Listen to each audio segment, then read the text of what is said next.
Hello and welcome to the Feeling Good podcast. I am your host, Fabrice Nye, and joining me here in the Murrieta studios is Dr. David Burns. Hi, David. Hi, Fabrice. Dr. David Burns has been a pioneer in the development of cognitive therapy, and he is the creator of the new team therapy. He is the author of Feeling Good, which has sold over 5 million copies in the United States and has been translated into over 20 languages.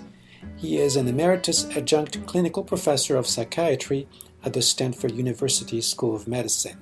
Welcome to episode 127 of the Feeling Good podcast. Before we start, David, you received a question from a listener, from Scott, who said that your toolkit and podcast have been awesome. I'm so glad that Sharon Batista and Taylor Chesney introduced me to these sources because my sessions have become really energized. So that's good. And then he's asking, it would be a pleasure to join one of your intensive workshops. Do you know when your next Team CBT workshop in California will be? Right. Well, thank you. And hello, everybody. I'm kind of recovering from a computer crash, which had me feeling demoralized. And I realized my computer finally just logged itself back on. So, did you do a mood journal on your computer? I didn't have time, but it was very scary.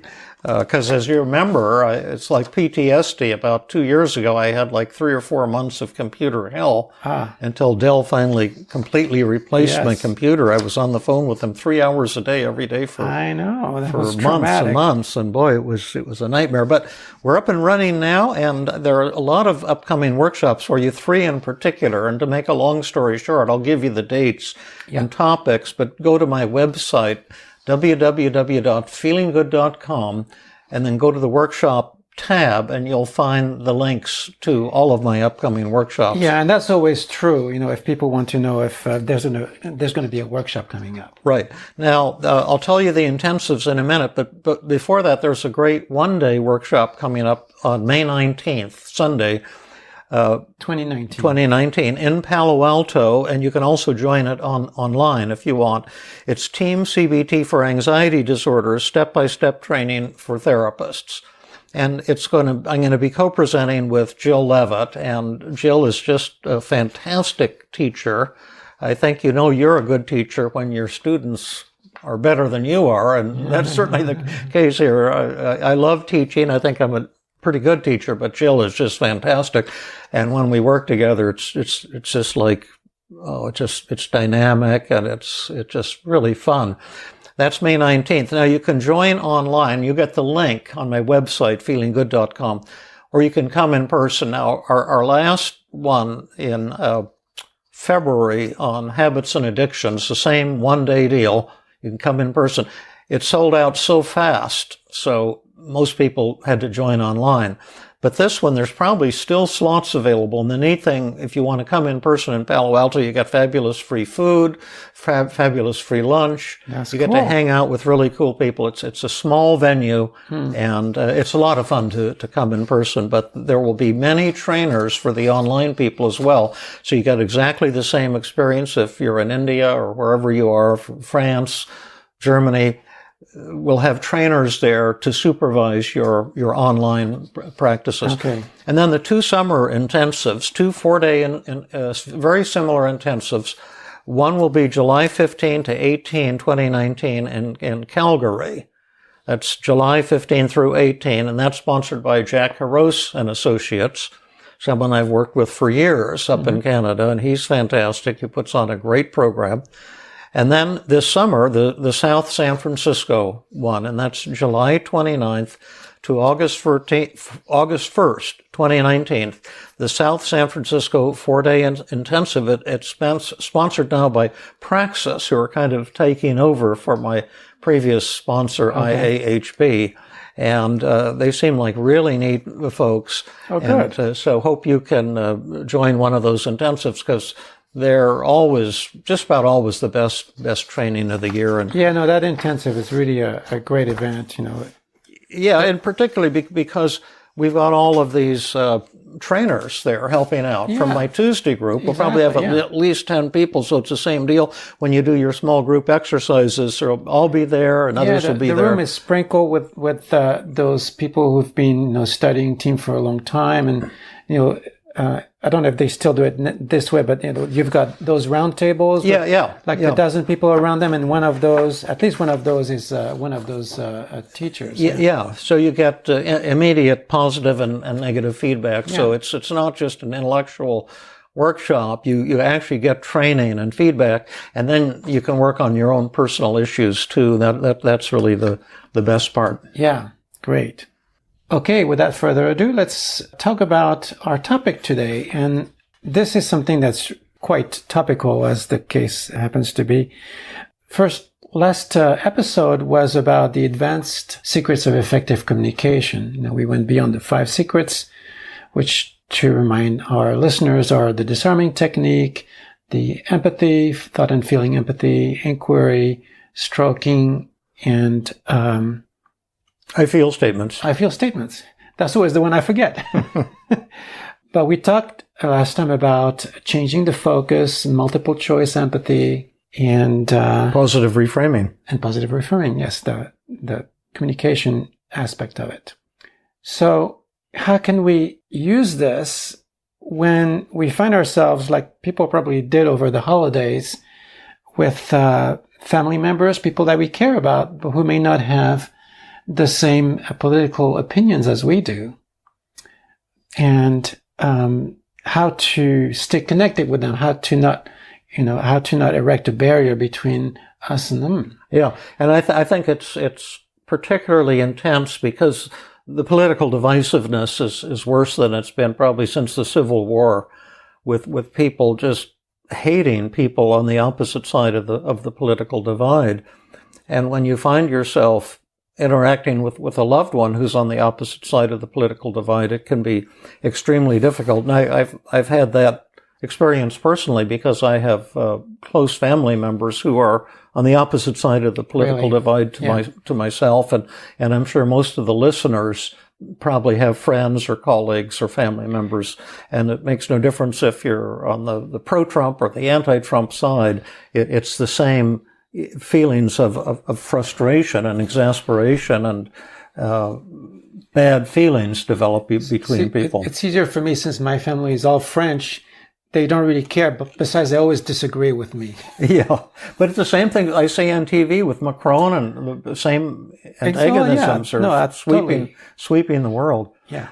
So we got a beautiful email from Eileen, and I might mention we had scheduled this as a Sunday Facebook Live TV broadcast that I did with Jill Levitt, and we were all fired up and prepared for hours for it, and then I couldn't get the Facebook Live software to work properly, and it was a huge disappointment. We had a big audience waiting. I promoted ahead of time, and it was one of the most frustrating experiences of the year so far by a big margin. I can imagine, and feeling a little bit humbled that I'm taking Jill's place. I'm sure that she would have done a much better job than I can. But, and it might be more dramatic on video, but we get a lot more listeners on our podcast. Exactly. So we'll have a broader reach. Yeah. Go listen to it there. So I'll read Eileen's email that triggered the whole thing. Yeah. Hello, Dr. Burns. I've done two of your workshops, and I love them. And I did a supervision program with Dr. Taylor Chesney online. We interviewed her recently on a broadcast. She's an expert in working with teens and children using the team therapy model. But then I kind of fell away from things. I've recently been a binge listener to your podcasts, which are wonderful. And you've become the Netflix of psychotherapy. Yeah, and I'm energized and excited about Team CBT again. However, I have a very relevant dilemma as we approach the midterm elections. This was a couple months back or so. How to talk to someone with whom you fundamentally disagree. Yeah. My mother is a great fan of the current regime, a great fan of Trump. Yeah. And I'm horrified by what has happened in the past 2 years and what's coming. It's hard for me to get past my rage at her vote. even though as a Californian, her vote didn't mean anything. And more importantly, for what I feel are intensely distorted and not reality-based beliefs fed by right-wing media. And she's probably referring to Fox News. To be clear, she thinks exactly the same thing about my beliefs and information sources. I feel so stuck in this. Which probably totally baffles her. Yeah, because they're just as fixated on what they're hearing on Fox News as people are fixated on what they're hearing on CNN and right. HLN and like that. Now, she's a lonely, elderly widow, isolated, literally listening to what I believe is hate-inciting garbage on her headphones every waking hour of her life. I'm so sad her life has come to this. We avoid any discussion of current events. Even the weather could bring up climate change denial. I suspect I'm not alone in having family relationships that have to come to the breaking point over political differences. Yeah. And yet I would love to repair this relationship before she dies. The status quo is awful, and I can't just dump her. She's my mom.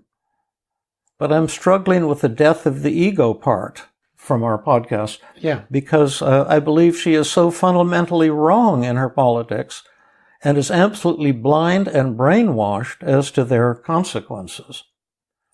I believe in the Team CBT approach to relationships, and I believe that I have to accept that I can only change me in this relationship. And I know that radically accepting her truth might just maybe allow her to lower her considerable defenses. Any thoughts or guidance about this? Thank you for all that you do. So what a beautiful note there. Absolutely. And it's clear that she's done her work because she went through the interpersonal decision making. You can see that in what she says about not being okay with the status quo or with ending the relationship. Yeah, that's a good point. Clear. She does want to get closer to her mom, and if you don't want to get closer to the other person, then all bets are off. Right, yeah. And that's not trivial because we do get addicted to conflict and to blaming and being right, and we don't want to let go of these arguments. And I'm sure people who are listening, probably most of you can identify with this, and I'm grateful to Eileen for letting us look at such a personal issue for her, and she's aware that we were going to broadcast it, and she was even going to attend in person if we'd done it on the Facebook Live. But we'll do our best with it. Now, if you've listened to these podcasts, you know that one principle that I adhere to absolutely intensely is specificity. Give me a real example. Yeah. You can argue about these things until the cows come home and you'll never get anywhere. Yeah. You can give explanations of what Eileen should do, but it won't do her any good. Yeah. You can only do this by trial and error, looking at a particular moment that you're in conflict with the other person. So I sent Eileen my relationship journal, which you can learn more about in my book, Feeling Good Together, if you're interested. Right. And you have an updated version. Oh, yeah. Maybe you want to... I'll put this on the show notes, her exact daily mood, that'd be great. Mood journal. And what you do here... Relationship journal, meaning. Yeah, I'm sorry, relationship journal. Yeah. You start out with step 1 and step 2, and that's what did the other person say, and what did you say next? Yeah. And if you analyze that one brief interaction, you'll get an understanding of all the problems in the relationship. You don't need to go into a long history of a relationship or anything like that. Just what is one thing, one sentence that the other person said to you, and exactly what did you say next? Write it down. Yeah. And in that brief conflict, all understanding is contained. You're taking a snapshot of what actually happened. Yeah. Because we have some idea of what happened, but until you write it down and word for word, you can't really analyze what really went down. Exactly.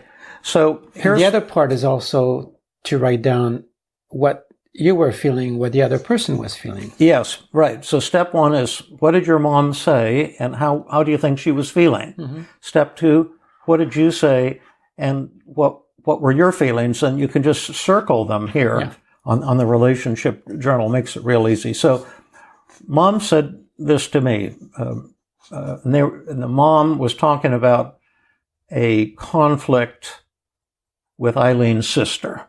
Okay. Both Eileen and her sister are anti-Trump. Okay. And Mom is pro-Trump. So Mom said, in other words, your sister, she hates me. Do you know what it's like to live with someone who hates you? Also, Eileen's sister lives with the mom. That probably, yeah. Yes, yeah, good point, mm-hmm. Yeah.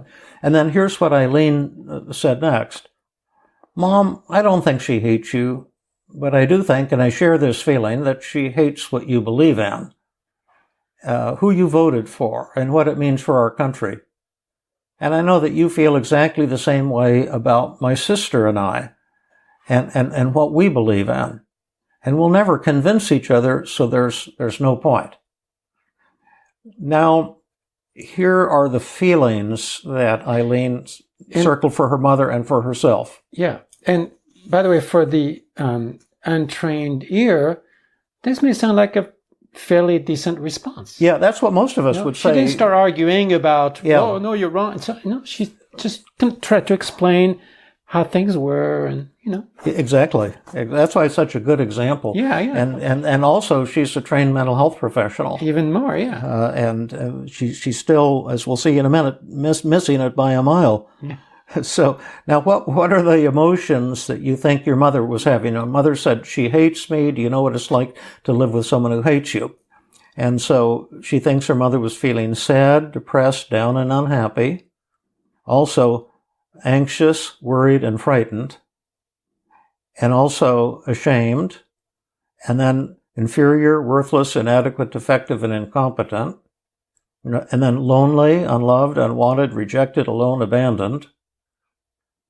Embarrassed, humiliated, hopeless, discouraged, pessimistic, despairing, frustrated, stuck, defeated, angry, mad, resentful, upset, and furious. So those are all the feelings that Eileen thought her mother was having. She's probably pretty close to accurate. Pretty close to that. And by the way, these emotions are the same emotions that are listed in the Daily Mood Log. Yeah. And in your old relationship journal, you didn't have that list. People entered that free form, but I think you changed that so that people could just pick out of that subset. Yeah. It makes it real easy to do the emotions part. And good point. And these are the emotions that Eileen circled that she was having when she responded to her mother, and she was feeling depressed, guilty, ashamed, defective, hopeless, discouraged, pessimistic, despairing, frustrated, stuck, thwarted, defeated, resentful, annoyed, and upset. So her mother, she thinks, was having about 20 emotions, and she was having here about 2, 4, 6, 8, 10, about 12 or 14. Yeah, and they're emotions. Kind of matching each other at some level. And of course, in the second case, those are not guesses. This is the list of emotions that Eileen actually felt. Right. Now, in step 3 of the relationship journal, there's the easiest way to do it. It's called good versus bad communication. You focus on your response to the other person. Right. So up until now, we've only recorded what happened. Yeah. Now we're going to start to analyze. Right. And the whole idea behind this is you have to be willing to focus on the errors you made and focus on changing yourself rather than the other person. That's right. That is the condition for changing the relationship. Absolutely. And that is where the death of the ego becomes necessary. Right. And so I have this little ear checklist, and we'll ask our listeners what they think. Okay. It's EAR. Empathy, assertiveness, and respect. Those are the 3 components of good versus bad communication. Now, in good communication, you acknowledge the other person's feelings and find some truth in what the other person said. And in bad communication, you ignore the other person's feelings or argue and insist that the other person is wrong. Yeah. So would you listeners say that Eileen acknowledged her mother's feelings? And let's let our listeners pause for a moment and reflect on that, because again, on its face, Eileen's response seemed like a rather neutral, if not, totally. Yeah.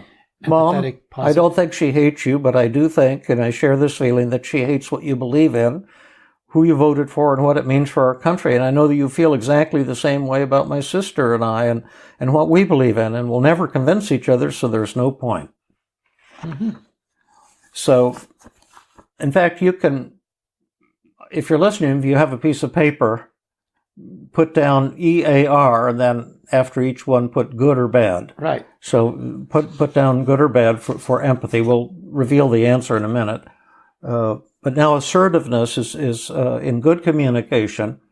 You express your feelings openly and directly. Mm-hmm. And in bad communication, you fail to express your feelings, or you express them aggressively. Yeah. And if I may make a note on what we mean by feelings, if I say, I feel like you're a jerk, it's not a feeling. Right. But if I say, I feel terrible, that's a feeling. Yeah, I feel sad, that's a feeling. In a way, it's probably more accurate to say emotions rather than feelings. At least we know what we're talking about. Good point. Yes, you express your emotions openly and directly. Yeah. In good communication, you fail to share your emotions in bad communication. So for A equals assertiveness, but good or bad, whether you think Eileen shared her feelings or not. And this is kind of a no-brainer, but it was actually hard for Eileen, as everyone will see in a moment. And then the final R is respect. EAR, empathy, assertiveness, respect. In good communication, your attitude is respectful and caring, even in the heart of anger. You can be angry and respectful. And then in bad communication, your attitude is not respectful or caring. So, you argue with the other person, or you belittle them, or you compete with them. It's more of an I-it relationship than an I-thou relationship. Right. And so put for R equals respect on the EAR checklist was Eileen's response, good or bad communication. Yeah. Now here was Eileen's analysis. And she started with the assertiveness first. She said, I expressed my feelings with assertiveness. What would you say, Fabrice? I expressed my emotions. So there were about 14 emotions that she circled in that list. I didn't hear a single one of them in her response. Did you? No.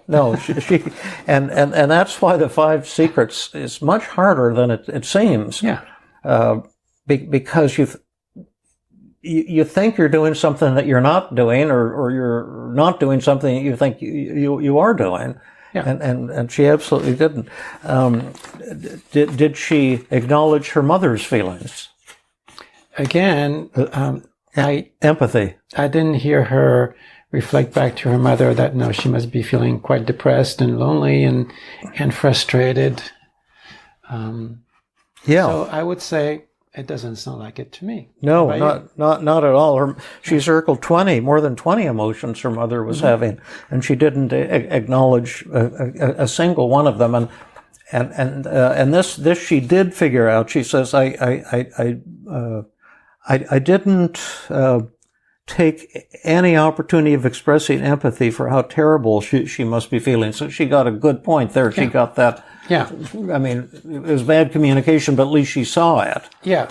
And then for, did you convey love and respect? And she's put, my attitude was caring. What would you say? Well, it's at least partially true. Yeah.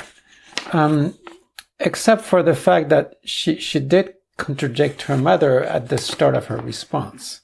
Yeah. In a caring way, perhaps, but she was contradicting her. Yeah. And at the end, she said, we'll never convince each other, so there's no point. It's not a loving connection with the other person. It's hard to argue that when you ignore the other person's feelings, when you don't share your own, to argue that that's a real loving what's loving happening thing. here when she says there's no point, she's actually expressing her own hopelessness. And annoyance. And maybe annoyance, but frustration. I want to give her some credit for feeling despair and hopelessness about her relationship with her mother. Yeah. But when she says there's no point, she doesn't say I'm hopeless. She acts it out. Yes, and it's kind of a put down too. Like, don't talk to me about this anymore, Mom. This is a waste of time, kind of like. Yeah. So there's a hurtful, biting part to it, and when you don't share your feelings openly, they will come out in a passive aggressive way. Anger is impossible not to express, and so you either do it openly in a sharing way, or you'll do it indirectly in a kind of mean way. Well, we don't mean to put down Eileen, but rather to praise Eileen for giving us such an open and vulnerable example that we can all identify with. Now, the step 4 we can do of the relationship journal together, and then we can model some more effective responses to Mom. Is what are the consequences of responding to Mom in this way? When Mom says she hates me, and do you know what it's like to live with someone who hates you? And then she says, you're wrong. When the daughter says, no, you're wrong, that she doesn't hate you, and we'll never convince each other, so there's no point. What impact will that have on how Mother thinks and feels? It seems to me that this would lead to a break in the communication, more barriers between her and her mother. Yeah. Probably more despair and frustration. Yeah. And because, see, when the mother says she hates me, the mother's looking for some emotional support and connection. And when Eileen doesn't acknowledge her mother's feelings, it confirms to the mother, yes, you, Eileen, hate me too. Yeah. When you argue with somebody who's criticizing you, that's the law of opposites. You prove that the criticism is correct. Yeah. And that's the death of the ego part.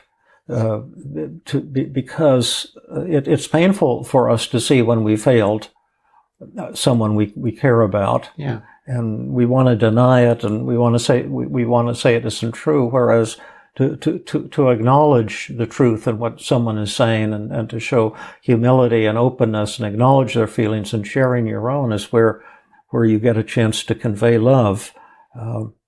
Well, again, Eileen was really brave to look at these things and to be willing to share them with a world of people who are struggling, all of us, in the same way.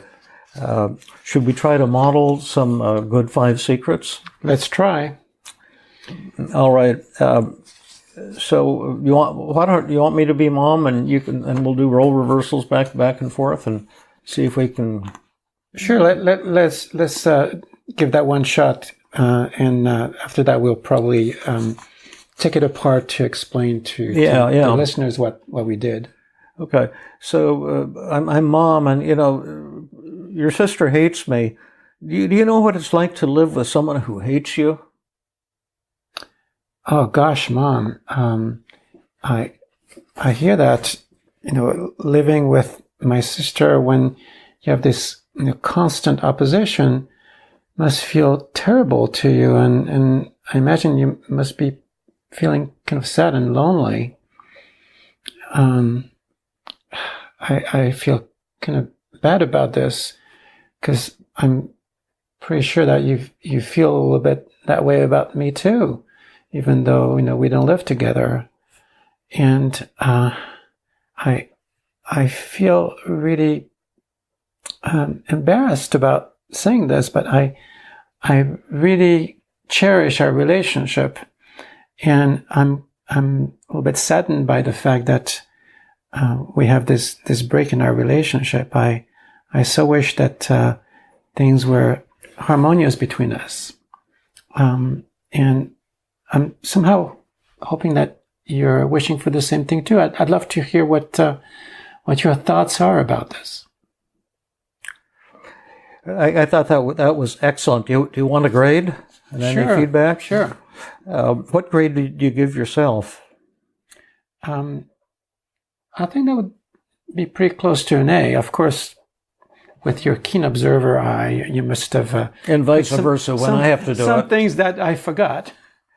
Yeah, I thought it was excellent. I definitely give it an A minus. Yeah. But I can't go all the way to an A because there were quite a few feelings that Mom had and that you had that you left out. And when I do this training, as you've seen in our groups, I always say to therapists, what is one emotion that no therapist knows? Right, of course, anger. Yes. Yeah, and for some reason, even when you tell people to acknowledge anger in a kindly way, they'll forget to do it. Yeah. But I think it could have been strengthened a little bit. I agree with you. Yeah. That way, oh gosh, Mom, but I thought most of what you did was just, really beautiful and gentle. But I hear that, you're saying that living, and I would have done more disarming too, with constant opposition makes you feel sad and lonely and probably hurt, maybe even a bit angry, too. Yeah. And I feel sad and kind of ashamed to hear what you're saying because to tell you the truth, I think you're right. I think we have been kind of arguing with you rather than providing love and support. And, I know I've been feeling real frustrated too. And then, so I'd use those specific words and then go into your beautiful, I'm sad and embarrassed and I cherish our relationships and I love you so much, Mom. And, I wish things were harmonious and loving between us, and maybe we can use this battle to get closer to each other. Tell me, and then at the end you did a beautiful inquiry, tell me more, but I'd be specific about her emotions. Tell me more about how you've been feeling, how sad you're feeling, how lonely, how abandoned, how angry, how frustrated, and how hurt you are, because that's kind of how I'm feeling too, and I just want to hear what it's been like, on your side of things. How's that? Yeah, that sounds good. It's good that you're saying this, because I tend to leave my inquiries really open-ended to let the other person choose what it is they want to share about. But in your case, you're directing that toward the difficult emotions that she's having, and so that's to give her permission to say that. But there's a lot to be said for open-ended too. But that's really what inquiry is about. It's about giving permission. We always feel like we can't really tell the other person about ourselves. Now, this is a complete invitation to be ourselves with the other. Yeah. Well, this story, I thought we did good on that. It's probably all we have to do, except to say to people. Well, let's maybe break this apart for our listeners to say what did we actually do. Okay. Yeah. Let's look at the disarming part. Okay. How did we disarm the mother? Yeah. The disarming technique is, I have to agree with you. I think we have been arguing and battering each other, and it hasn't been loving at all, and it's been kind of angry on both sides and mean-spirited, and I feel so ashamed to hear you say that, because we're on the same page. Now, here's one way not to disarm. You're right, Mom. She hates you, and I hate you too, by the way. Yeah, right. The disarming technique is it's a very subtle art form. But the way I disarmed, what will that convey to Mother when you agree that she's right? Just the opposite of what she just said. Yeah. Yeah, it's a very loving, a loving thing to do. Now, we all did we do thought empathy and feeling empathy, Fabrice? What is thought and feeling empathy, and how did we use those techniques? Right. So the thought empathy was to rephrasing back what the mother said, in other words, living with somebody who hates her. Yeah. And what's the feeling empathy? So the feeling empathy is taking that list of emotions that we imagine the mother is feeling and presenting that to her, saying it must feel like this. You probably, are feeling kind of sad and so on. So yeah, that's the feeling, empathy. Yeah. And mentioning the emotions, I'm just heartbroken here because it sounds like you're just feeling hurt and abandoned and angry and frustrated and unloved, and you're living with my sister, and you're talking to me now and still feeling rejected. It must be so awful for you. So just opening up the door to the emotions. Yeah. And we think we do that, and yet people rarely do that. What is the I feel statement? Where that's inquiry comes at the end, but what's the I feel statement and stroking? Yeah, so the I feel statement is about how does that make me feel? Yeah. I do also have a reaction to the break in communication and the mother's aggressiveness. And so that makes me feel sad and frustrated and upset and even probably a little bit angry at her. And so that's how I feel. Yeah, and I'm also ashamed to notice that we've been kind of being mean to you in this way, Mother, and arguing with you. Yeah. Just to come to that realization. If we go into the 5 secrets into a really genuine way, there often is a little bit of that. It's like, you find some humility in the interaction. That's the death of the ego part. And in her question, she didn't know how do you use the disarming technique, because she doesn't want to say, yes, Trump is right about everything. Do you see? Because that's just getting into some trying to resolve the argument, which will probably never get resolved. But that's not even part of what the mother said. She didn't even talk about Trump. Exactly. So what you disarm is the fact that you've been failing your mother and hurting her. Yeah. And the paradox is, if you do that in a loving way, it won't be true anymore. Yeah. And then the stroking is real easy. What's the stroking part? Right. So the stroking, I see that as a combination. One is to really acknowledge what is good about the other person and about the relationship. Like, I really cherish our relationship. And then also to express, it's also a version of I feel, but what do I feel that is a positive joining, bonding emotion? I feel love. I feel appreciation.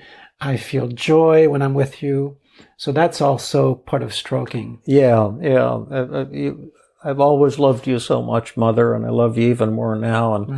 And I'm not going to let this political argument get between our beautiful relationship. Yeah. And I'm still your little girl, and you're still my mom, and I just love you to death. And that's what people want to hear. And then you can't say it if it's not true. I mean, you can also say, I'm angry, but I love you so much. I mean, you never, none of this can be phony. It's got to come from the heart. And exactly. Then what is the inquiry always comes at the end. Right. So that's what we were saying earlier. It's an invitation.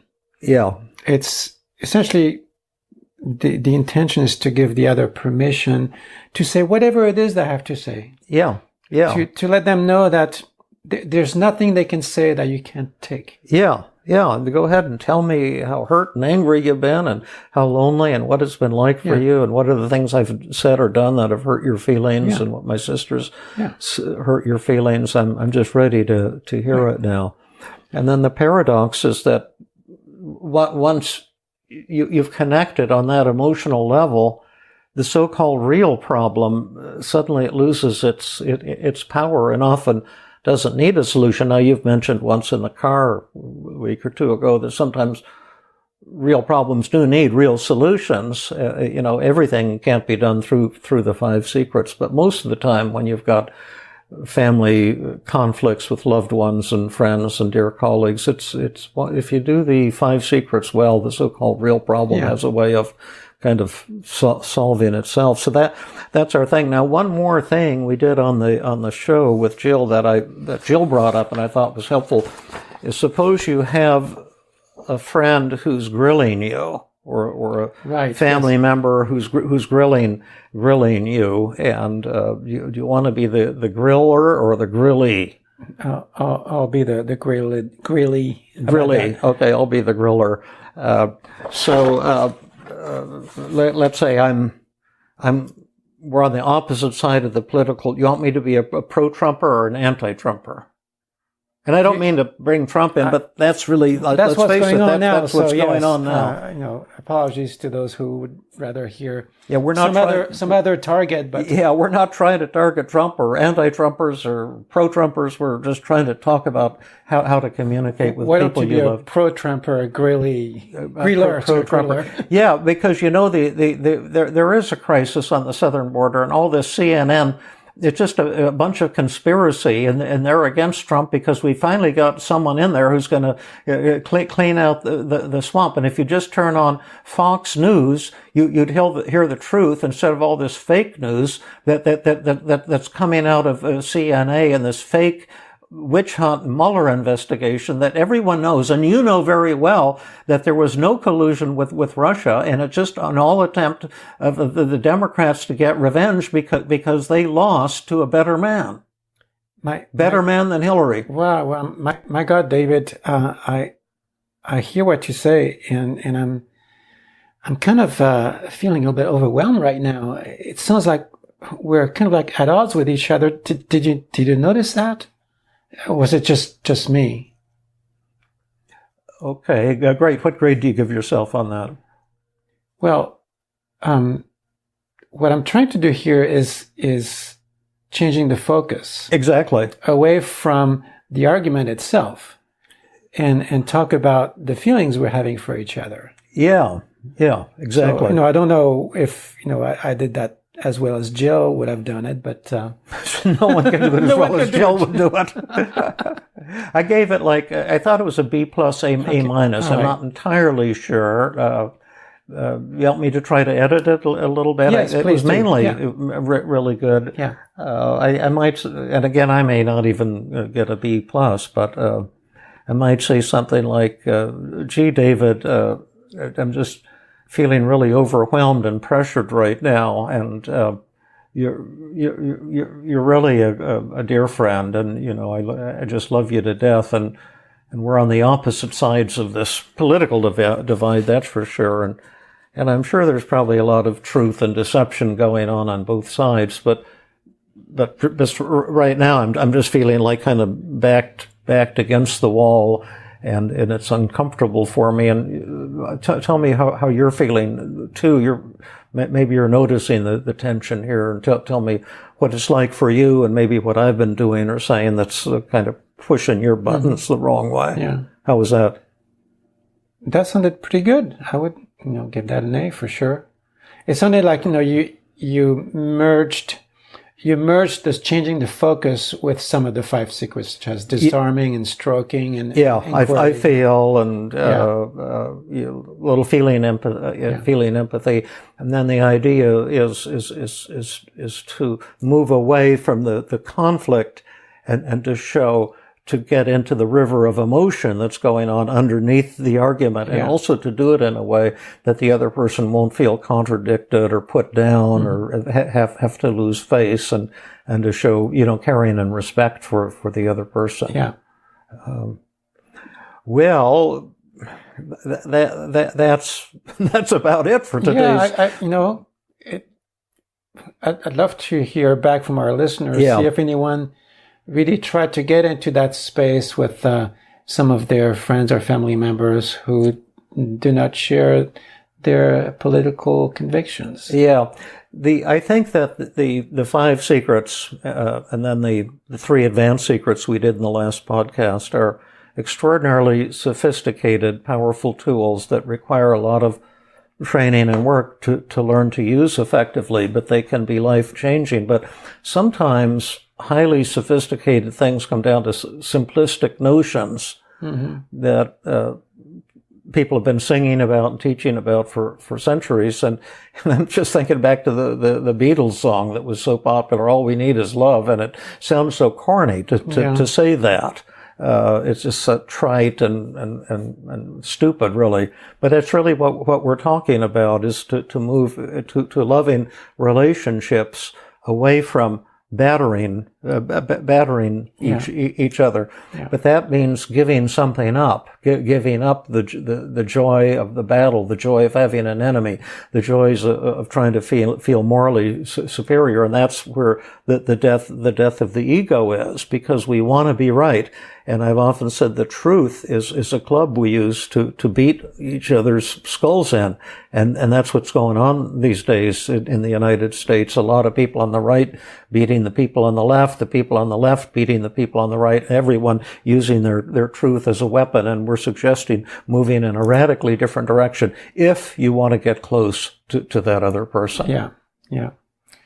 Well, let's see if we get some people writing about this. And by the way, for our listeners who love this show, to support us, that if you want to leave us a 5-star review on iTunes, we'll be more than glad for you to do that. Also, and one of the best ways for you to help us promote this podcast is if you know even just one friend who might benefit from it, just send them the link.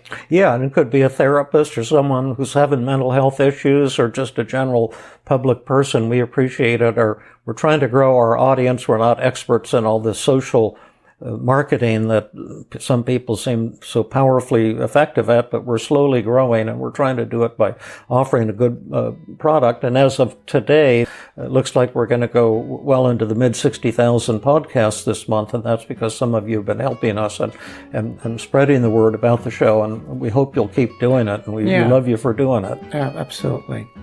And thank you, David. Thank you, Fabrice. This has been another episode of the Feeling Good podcast.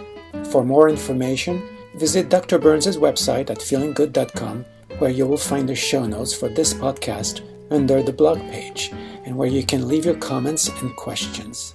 The website has an abundance of resources for therapists as well as non-therapists, including books, workshops, a list of online training groups around the world, and much more.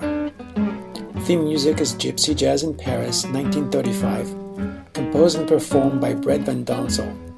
I am your host, Fabrice Nye, and I invite you to join us next time for another episode of the Feeling Good podcast.